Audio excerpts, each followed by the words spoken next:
मेरा नाम रिया है। मैं 1 साल पहले अपने दोस्त के घर पे शिफ्ट हुई। मेरी दोस्त का नाम स्नेहा है।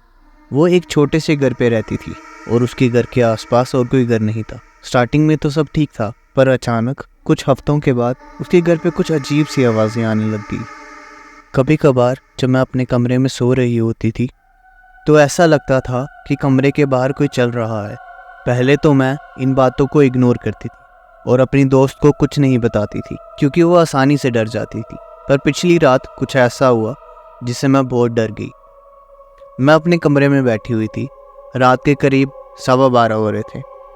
मैं अपने कमरे से निकल के बाथरूम की तरफ गई और जैसे ही मैंने बाथरूम का दरवाज़ा खोला तो मुझे लगा मेरे पीछे से कोई चल के गया है। वो आवाज़ किचन के एरिया से आई थी। मुझे लगा कि मेरी दोस्त खाना लेने के लिए किचन में गई है, पर मैंने सोचा रात के 12:15 बजे वो कहाँ ही बाहर आएगी। फिर मैं अपने दोस्त के बेडरूम में गई उसे चेक करने कि वो वहाँ है कि नहीं। और जैसे ही मैंने उसके बेडरूम के पास पहुँच के हल्का सा दरवाज़ा खोल के अंदर देखा तो वो अपने बेड पे ही सो रही थी। फिर मुझे लगा कि कहीं हमारे घर में कोई घुस तो नहीं गया। बट अगर ऐसा होता, हमारे पास एक जर्मन शेफर्ड भी था, पर उसने भी कोई आवाज़ नहीं की। तो मुझे लगा ये मेरा वहम है और फिर मैं अपने कमरे में वापस आ गई।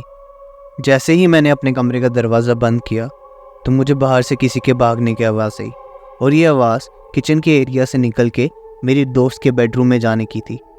मैं अपने कमरे से निकलने ही वाली थी, पर मुझे लगा मैंने पहले भी तो चेक किया था, कोई भी नहीं था। हो सकता है ये भी मेरा वहम हो। और पहले भी इस घर में ऐसी काफ़ी चीज़ें हुई थी, तो मैंने इस बात को इग्नोर किया और मैं अपने कमरे में जाके सो गई। और आज रात स्नेहा ने अपने कमरे में जाने से पहले मुझे कुछ पूछा। रिया, मैं तुम्हें एक बात पूछूं? क्या तुमने हमारे घर में कुछ अजीब सा महसूस किया है? क्या तुम्हें कभी ऐसा लगा है कि तुम्हें कोई देख रहा हो या तुमने कुछ देखा हो? कोई शेप, कोई आउटलाइन या कुछ अजीब आवाज़ें सुनी हो? मैंने स्नेहा की बात बहुत गौर से सुनी और मैंने उससे पूछा, क्यों स्नेहा, तुम ऐसा क्यों पूछ रही हो? तो स्नेहा ने मुझे बताया, पिछली रात उसे लगा कि कोई उसके बेडरूम के बाहर चल रहा है और जैसे ही उसने पलट के देखा तो उसने पाया कि एक लंबा सा आदमी उसके बेड के पास खड़ा उसे देख रहा है। उस आदमी के बहुत लंबे बाल थे और वो एक जगह पे खड़े होकर झूल रहा था। ऐसा लग रहा था कि जैसे वो बस स्नेहा को देखने के लिए ही आया है। वो अपनी जगह से बिल्कुल नहीं हिल रहा था और बस स्नेहा को देखे जा रहा था।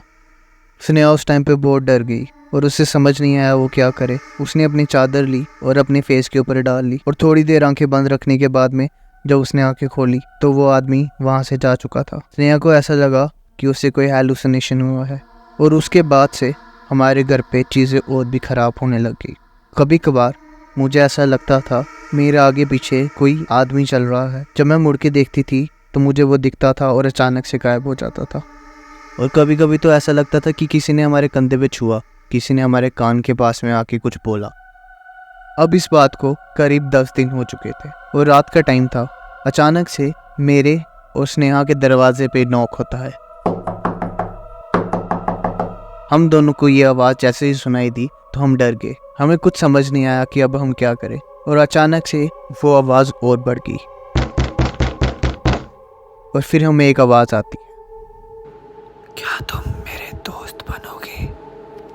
ये आवाज़ सुन के हम दोनों बहुत ही डर जाते हैं और हम डिसाइड कर लेते हैं कि कल सुबह होते ही हम इस घर से चले जाएंगे। और वैसा ही होता है। अगले दिन जैसे ही सुबह होती है हम लोग अपना सारा सामान लेके उस घर से चले जाते हैं और उस घर में कभी वापस नहीं आए। हमने अपना सामान लोगों को बोल के वहाँ से शिफ्ट करवा लिया और आज तक हम उस घर पे वापस नहीं गए।